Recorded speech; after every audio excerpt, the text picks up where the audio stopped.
Now let's solve the dictionary reverse lookup problem.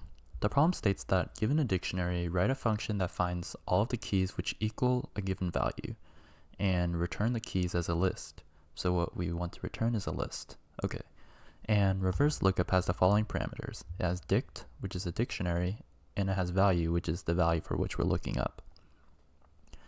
If we take a look at the sample case, we can see that our dictionary is going to map this to the, this to the, this to book, and this to apple, and the word we're going to be looking at is the.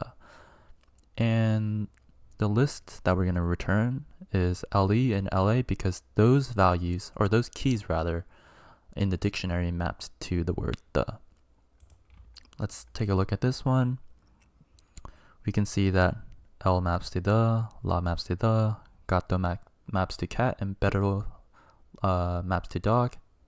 And we can see that our output is a list containing L and la, which are the values for which we're looking up. Okay, so let's start writing our code.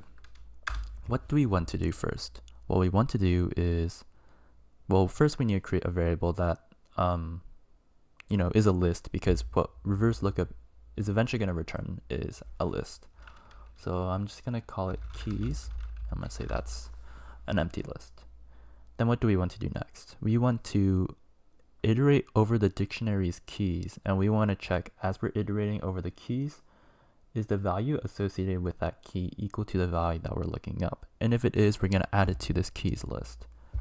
So we're going to look for each key in the dictionary's keys. If the value that is associated with that key in the dictionary is equal to the value that we're looking up, which is the value variable corresponding right there, then we're going to append the current key that we're looking at to our keys list.